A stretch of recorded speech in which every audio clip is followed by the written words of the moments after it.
കർത്താവിൻ്റെ പൊന്നു തിരുനാമത്തിന് മഹത്വം ഉണ്ടാകട്ടെ. അനുഗ്രഹിക്കപ്പെട്ടതായിരിക്കുന്ന ഈ നല്ല പ്രഭാതത്തിനായി ഞാൻ കർത്താവിനെ സ്തുതിക്കുന്നു. പ്രഭാതത്തിൽ ഉണർന്ന് വലിയവനായ ദൈവത്തെ മഹത്വപ്പെടുത്തുവാനും പ്രാർത്ഥിപ്പാനും ദൈവവചനം ധ്യാനിപ്പാനും വീണ്ടും ഒരു പ്രഭാതം കൂടെ ദൈവം നമുക്ക് നൽകിയതിന് നമുക്ക് ദൈവത്തിന് നന്ദി പറയാം. എന്നെ ശ്രമിച്ചുകൊണ്ടിരിക്കുന്ന എല്ലാവരെയും ദൈവം ധാരാളമായി അവിടുന്ന് അനുഗ്രഹിക്കട്ടെ. ഇന്നത്തെ പ്രഭാത വ്യാകരണത്തിനായിട്ട് പദവി ചിഹ്നം എന്നുള്ളതാണ്. അതിന് ആധാരമാക്കി ദൈവത്തിന്റെ വചനത്തിൽ നിന്നും 1 കൊരിന്ത്യർ 14 അധ്യായത്തിന്റെ 5 വാക്യം, 1 കൊരിന്തി 14 അധ്യായത്തിന്റെ 5 വാക്യം ഞാനിവിടെ വായിക്കുന്നു. നിങ്ങൾ എല്ലാവരും അന്യഭാഷകളിൽ സംസാരിക്കണമെന്നും വിശേഷാൽ പ്രവചിക്കണമെന്നും ഞാൻ ഇച്ഛിക്കുന്നു. അന്യഭാഷകളിൽ സംസാരിക്കുന്നവൻ സഭയ്ക്ക് ആത്മീക വർധന ലഭിക്കേണ്ടതിന് വ്യാഖ്യാനിക്കുന്നില്ലെങ്കിൽ പ്രവചിക്കുന്നവൻ അവനേക്കാൾ വലിയവൻ. ദൈവത്തിന് സ്തോത്രം. വളരെ തെരഞ്ഞെടുക്കപ്പെട്ടതായ അനുഗ്രഹിക്കപ്പെട്ടതായ ഒരു വചനമാണ് ഇവിടെ നാം വായിച്ചിരിക്കുന്നത്. ദൈവത്തിന് സ്തോത്രം. പദവി ചിഹ്നം. അപ്പോസ്തലനായ പൗലോസ് പറഞ്ഞിരിക്കുന്നത് കൊരിന്തിയ സഭയുടെ ഒരു പദവി ചിഹ്നമായിട്ടാണ് അന്യഭാഷ കണ്ടിട്ടുള്ളത്. ദൈവത്തിന് സ്തോത്രം. ആ അന്യഭാഷ എന്ന് പറയുന്നത് ആത്മീക നിറവിന്റെ അടയാളമായി അന്യഭാഷ ചിലർ കാണുന്നുണ്ട്. ദൈവത്തിന്റെ വചനം അങ്ങനെയാണ് അപ്രകാരം തന്നെ എഴുതിയിരിക്കുന്നത്. ആത്മാവിന്റെ നിറവിൽ അവർ അന്യഭാഷകളെ സംസാരിച്ചു എന്ന് തിരുവചനം അഥവാ കൊരിന്തിയ സഭയുടെ തന്റെ ലേഖകനായിരിക്കുന്ന പൗലോസ് പല ഇടങ്ങളിലും അഥവാ 1 കൊരിന്ത്യർ 14 അധ്യായത്തിന്റെ 5, 6 അതിന്റെ താഴോട്ട് വായിക്കുമ്പോൾ അന്യഭാഷകളെ പറ്റിയും ആത്മാവിനെ പറ്റിയും വളരെ സവിസ്തരമായിട്ട് തന്നെ അദ്ദേഹം അവിടെ വിവരിക്കുന്നുണ്ട്. ദൈവത്തിന് സ്തോത്രം. കൊരിന്തിയ സഭയുടെ ഒരു പദവി ചിഹ്നമായി അവര് കാണുന്നുണ്ട്. അന്യഭാഷ ദൈവത്തോട് സംസാരിക്കുന്നു എന്ന് പൗലോസ് പറയുന്നു. ഭാഷ ദൈവത്തിൽ എല്ലാ ഭാഷകളും ദൈവത്തിന് അറിയാവുന്നതാണ്. നമുക്കറിയാം അന്യഭാഷ എന്ന് പറയുന്നത് എന്തായിരിക്കും. നമ്മുടെ കർത്താവായ യേശുക്രിസ്തുവിനോട് നാം പ്രാർത്ഥിക്കുന്നു. ഒരു മലയാളി മലയാളത്തിൽ പ്രാർത്ഥിക്കുന്നു, ഒരു ഇംഗ്ലീഷുകാരൻ ഇംഗ്ലീഷിൽ പ്രാർത്ഥിക്കുന്നു. അവൻ ഓരോരോ ഭാഷകളിൽ മലയാളം, കന്നഡ, തെലുങ്ക്, അങ്ങനെ ഉറുദു ഇങ്ങനെയുള്ളതായിരിക്കുന്ന പല ഭാഷകളിൽ അവർ പ്രാർത്ഥിക്കുന്നു. അപ്പോൾ അവർ പ്രാർത്ഥിക്കുമ്പോൾ ഇതെല്ലാം നമ്മുടെ ദൈവത്തിന് മനസ്സിലാകുന്നുണ്ട്. അപ്പോൾ ഈ അന്യഭാഷ എന്ന് പറയുന്നത് നാം വളരെയധികം പഠിക്കേണ്ടതാണ്. അന്യഭാഷ എന്ന് പറയുന്നത് അറിയാത്തതായ ഒരു ലാംഗ്വേജ് നമ്മൾ സംസാരിക്കുമ്പോൾ, ആത്മനിറവിൽ സംസാരിക്കുമ്പോൾ, അതിന് ഉദാഹരണമായിട്ട് ഒരു മലയാളി ഒരു ദൈവദാസന് അദ്ദേഹത്തിന് കന്നഡ എന്താന്നുള്ള ആ ലാംഗ്വേജ് അറിയാതിരിക്കുമ്പോൾ ആത്മാവിന്റെ നിറവിൽ അദ്ദേഹം ഈ കന്നഡ ഭാഷയിൽ സംസാരിക്കുമ്പോൾ അത് അന്യഭാഷയായി മാറുന്നു.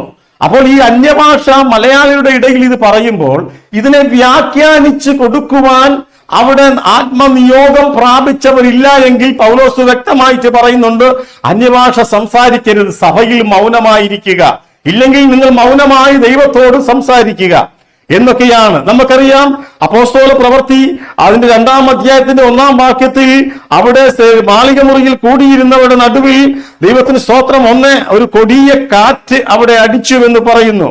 കൊടിയ കാറ്റ് എന്ന് പറയുമ്പോൾ അത് ശക്തിയെയാണ് കാണിക്കുന്നത്. അവിടെ ദൈവത്തിന് അഗ്നി വിളർന്ന് നാവുനാവുള്ളവനായി പ്രത്യക്ഷപ്പെട്ടു. പരിശുദ്ധാത്മാവ് അവരുടെ മേൽ വന്നു. അവർ അന്യഭാഷകളിൽ സംസാരിച്ചു. അപ്പോൾ അവിടെ അന്യഭാഷയിൽ സംസാരിച്ചവരെല്ലാം സംസാരിച്ചത് കൂടെ ഇരുന്നവർക്ക് എന്ത് ചെയ്തു? എല്ലാം മനസ്സിലാകുവാനിടയായി തീർന്നു. പ്രിയ ദൈവത്തിന്റെ മക്കളെ, ഇന്ന് ആത്മീക കോളത്തിൽ പല സഭകളിലും അന്യഭാഷകൾ സംസാരിക്കുന്നുണ്ട്. സഭയിൽ എന്താണ്, അതൊരു ലാംഗ്വേജ് ആണോ, ഏത് ഭാഷയാണെന്ന് പറയുന്നവർക്ക് പോലും അറിയാതെ, ഈ പറയുന്ന ചുറ്റുപാടും ഇരിക്കുന്ന കാണികൾക്ക് പോലും അറിയാതെ സഭകളിൽ ഒരു കോലാഹലത്തോടുകൂടെ ഒച്ചപ്പാടോടുകൂടെ ദൈവത്തിന് സ്തോത്രം ചില അപശബ്ദങ്ങൾ പുറപ്പെടുവിക്കുന്നു. ഒന്ന് നാം മനസ്സിലാക്കണം, പരിശുദ്ധാത്മാവിന്റെ നിറവിലാണ് പൗലോസ് പറഞ്ഞിരിക്കുന്നത് അവർ അന്യഭാഷകളിൽ സംസാരിച്ചുവെന്ന്. ദൈവത്തിന് സ്തോത്രം. കൊടിയ കാറ്റടിച്ചു, അഗ്നി വിളർന്ന് നാവ് പ്രത്യക്ഷമായി, പരിശുദ്ധാത്മാവ് നിറഞ്ഞവരായി അവർ ദൈവത്തെ അവിടെ ആരാധിച്ച് എന്ന് ദൈവത്തിന് സ്തോത്രം പൗലോസ് പറയുന്നുണ്ട്. അപ്പോൾ നമ്മൾ ഒന്ന് മനസ്സിലാക്കണം, ഈ നാളുകളിൽ ദൈവത്തിന്റെ ഭാഷ അഥവാ ദൈവത്തോട് സംസാരിക്കുവാൻ പറ്റുന്നതായിരിക്കുന്ന ലാംഗ്വേജ് അഥവാ ആ ഭാഷ ദൈവത്തിന് സ്തോത്രം ഇന്ന് മനുഷ്യൻ വളച്ചൊടിച്ചുകൊണ്ട് അവരുടേതായിരിക്കുന്ന ഇംഗിതത്തിൽ ഒത്തവണ്ണം അവർ സംസാരിച്ചുകൊണ്ടിരിക്കുന്നു. എനിക്ക് ചിലരെയൊക്കെ ഞാൻ ശ്രദ്ധിച്ചിട്ടുണ്ട്, ചില സമുദായക്കാരെ ഞാൻ ശ്രദ്ധിച്ചിട്ടുണ്ട്. അവർ ചിലപ്പോൾ നടന്നു പോകുമ്പോൾ അന്യഭാഷ പറയും, ബാത്റൂമിൽ കയറുമ്പോൾ അന്യഭാഷ പറയും, അവർ ചുമ്മാ കിടക്കുമ്പോൾ അന്യഭാഷ പറയും. ദൈവത്തിന് സ്തോത്രം. ഇങ്ങനെ സംസാരിക്കുന്നത് അത് തെറ്റായ ഒരു പ്രവണതയാണ്. കാരണം ആത്മാവ്, പരിശുദ്ധാത്മാവ് നിറഞ്ഞവരായിട്ടാണ് ദൈവത്തോട് നാം സംസാരിക്കേണ്ടത്. ദൈവത്തിന് സ്തോത്രം. അപ്പോൾ അവരുടേതായിരിക്കുന്ന ഇംഗിതത്തിനും അവരുടേതായ ദുരാത്മാവിനോടുകൂടെ തന്നെ അന്യഭാഷകൾ സംസാരിക്കുന്നു. എന്നാൽ സംസാരിക്കുന്നവനോ കേൾക്കുന്നവനോ ഇതേത് ഭാഷയാണെന്ന് അറിയത്തില്ല. ദൈവത്തിന് സ്തോത്രം. പ്രിയ ദൈവമക്കളെ, ഈ ഭാഷ നമ്മൾ സംസാരിക്കുമ്പോൾ അത് വ്യാഖ്യാനിക്കുവാൻ, അതിനെ തർജ്ജമപ്പെടുത്തുവാൻ, അതിനെ ട്രാൻസ്ലേറ്റ് ചെയ്ത് കൊടുക്കുവാൻ ആരും ഇല്ല എങ്കിൽ അവൻ സഭയിൽ മിണ്ടാതിരിക്കട്ടെ എന്നാണ് പറയുന്നത്. ഇന്ന് അന്യഭാഷ ഒരു ഫാഷനായി മാറിയിരിക്കുകയാണ്. അന്യഭാഷ പഠിച്ചു വെച്ചിരിക്കുന്നതായ ഒരു അളവിൽ അനേകര് പറയുന്നു. ഇവർക്ക് പോലും അറിയാത്ത ഭാഷകൾ എന്താണെന്ന് പലപ്പോഴും നമുക്ക് തന്നെ ഒരു സംശയ രീതിയിൽ പലരും അതിനെ ചിന്തിക്കുന്നുണ്ട്. ദൈവത്തിന് സ്തോത്രം. എന്നാൽ അന്യഭാഷ സംസാരിക്കുന്നവർക്ക് അവരുടെ മേൽ ആത്മീയ ഫലങ്ങൾ എപ്പോഴും ഉണ്ടായിരിക്കണം. അന്യഭാഷയിൽ സംസാരിക്കുന്നവർ അവർ നല്ല മനുഷ്യനോടല്ല, അവർ ദൈവത്തോടത്രേ സംസാരിക്കുന്നത്. ദൈവത്തിന് സ്തോത്രം. അപ്പോൾ നമുക്കറിയാം, ഈ ലോകത്തിൽ ഇംഗ്ലീഷുണ്ട്, മലയാളമുണ്ട്, തമിഴുണ്ട്, ഹിന്ദിയുണ്ട്, കന്നഡയുണ്ട്, തെലുങ്കുണ്ട്, ഉറുദുണ്ട് എന്നീ ഭാഷകൾ, അനവധി ഭാഷകൾ ദൈവത്തിന് സ്തോത്രം ഇന്ന് ഈ ലോകത്തിലുണ്ട്. പക്ഷേ ഈ ഒരു ലാംഗ്വേജ് അല്ല ഇന്നത്തെ ഓരോ ദൈവമക്കളും സംസാരിക്കുന്നത്. പക്ഷേ ആ അന്യഭാഷ പലപ്പോഴും പറയുന്നവരുടെ ജീവിത രീതിയും ജീവിത ശൈലികളും നോക്കുമ്പോൾ ഈ പരിശുദ്ധാത്മാവുമായിട്ട് യാതൊരു ബന്ധമില്ലാത്തതായ പ്രവർത്തനങ്ങളും സംസാരങ്ങളും രീതികളുമാണ് അവരുടെ ജീവിതത്തിൽ ഉണ്ടാകുന്നത്. ഒരു ആത്മീയമായ ഫലം പരിശുദ്ധാത്മാവ് പ്രാപിച്ചവരാണോ, അവർ ആത്മനിറവ് പ്രാപിച്ചവരാണോ, അവരുടെ മേൽ അവർ ഇരിക്കുന്നിടത്ത് കൊടിയ കാറ്റടിച്ചിട്ടുണ്ടോ, അഗ്നി പിളർന്ന് നാവ് പ്രത്യക്ഷപ്പെട്ടിട്ടുണ്ടോ? ദൈവത്തിന് സ്തോത്രം. അങ്ങനെയെങ്കിൽ അവർ അറിയാവുന്നതായ അവരുടെ നാവിന്മേൽ ഉച്ചരിക്കുവാൻ അറിയാത്ത നമ്മൾ കേട്ടിട്ടില്ലാത്ത ഭാഷകളിൽ ദൈവത്തിന് സ്തോത്രം അവർ സംസാരിക്കാൻ ഇടയാകും. അത് ശുദ്ധമായിരിക്കുന്ന ഒരു ലാംഗ്വേജ് ആയിരിക്കണം. ദൈവത്തിന് സ്തോത്രം. ഇവിടെ ദൈവത്തിന്റെ വചനം പറയുന്നത് എന്താണ്? അന്യഭാഷയിൽ സംസാരിക്കുന്നത് ദൈവത്തിന് സ്തോത്രം അത് തെളിവോടെ, ദൈവത്തിന് സ്തോത്രം ആ ലാംഗ്വേജ് തെളിവോടെ സംസാരിക്കണം. നമ്മളിപ്പോൾ മലയാളം സംസാരിക്കുകയാണെങ്കിൽ അത് നമ്മൾ കൊത്തയായിട്ട് പറഞ്ഞു കഴിയുമ്പോൾ, അഥവാ ആ ഭാഷ തെളിവോടെ സംസാരിച്ചില്ലെങ്കിൽ അടുത്തിരിക്കുന്നവർക്ക് അത് മനസ്സിലാക്കുവാൻ കഴിയുകയില്ല. അതുകൊണ്ട് തെളിവോടെ അന്യഭാഷകൾ പറയുന്നവർ ദൈവത്തിന് സ്തോത്രം അത് തെളിവോടെ സംസാരിക്കുകയും അത് യഥാർത്ഥത്തിൽ ഒരു ലാംഗ്വേജും ആ ലാംഗ്വേജിനെ തർജ്ജമ ചെയ്ത് പരിശുദ്ധാത്മാ നിറവിൽ തർജ്ജമ ചെയ്ത് കൊടുക്കുവാൻ കഴിവുള്ളവർ ഉണ്ടായിരിക്കണം സഭയ്ക്കുള്ളിൽ. ഇല്ലെങ്കിൽ സഭയിൽ ദൈവത്തിന് സ്തോത്രം അലങ്കോലപ്പെടുത്തിക്കൊണ്ടുള്ള അന്യഭാഷകൾ ദൈവത്തിന് സ്തോത്രം അത് നിർത്തേണ്ടതായ കാലം വന്നിരിക്കുകയാണ്. ദൈവത്തിന് സ്തോത്രം. ഇവിടെ 1 കൊരിന്ത്യർ 14 അധ്യായത്തിന്റെ 8 വാക്യത്തിൽ പൗലോസ് പറയുന്നു, കാഹളം തെളിവില്ലാതെ ഊതരുത്, നാദം കൊടുക്കുമ്പോൾ അത് ആ കാഹളത്തിന്റെ നാദം കേൾക്കുമ്പോൾ അവർ പടക്കിറങ്ങുവാൻ ഒരുങ്ങുന്നവരായിരിക്കണം. അഥവാ അന്യഭാഷ പറയുന്നെങ്കിൽ അത് തെളിവോടെ പറയണമെന്നാണ് പൗലോസ് അവിടെ പറഞ്ഞിരിക്കുന്നത്. ഇവിടെ പറഞ്ഞിരിക്കുന്ന കാഹളം തെളിവില്ലാത്ത നാദം കൊടുക്കരുത്. നാദം കൊടുത്താൽ അവർക്ക് പടക്കിറങ്ങുവാൻ ആരൊരുങ്ങും? ദൈവത്തിന് സ്തോത്രം. ആത്മീയ നിറവ്, ആത്മീയ വർധന, സഭയ്ക്ക് ആത്മീയ ഉത്തേജനം, ആത്മീയ വർധന വരണമെങ്കിൽ ദൈവത്തിന് സ്തോത്രം ഇങ്ങനെയുള്ളതായിരിക്കുന്ന ആത്മീയ വർധനകൾ ചെയ്യണമെങ്കിൽ കാഹളം തെളിവോടെ ഊതണമെന്നാണ് ദൈവത്തിന്റെ വചനം പറഞ്ഞിരിക്കുന്നത്. അന്യഭാഷയിൽ സംസാരിക്കുന്നത് ഏത് വിധത്തിലാണോ ദൈവത്തിന് സ്തോത്രം എല്ലാ ചിന്തയും ദൈവത്തിന് സ്തോത്രം ദൈവത്തിൽ സമർപ്പിച്ചു കൊടുത്തുകൊണ്ട് ഒരു പൂർണ്ണതയിൽ എത്തുന്നതായിരിക്കുന്ന ഒരു അനുഭവത്തിലേക്ക് ദൈവത്തിന് സ്തോത്രം നാം എത്തേണ്ടിയിരിക്കുന്നു.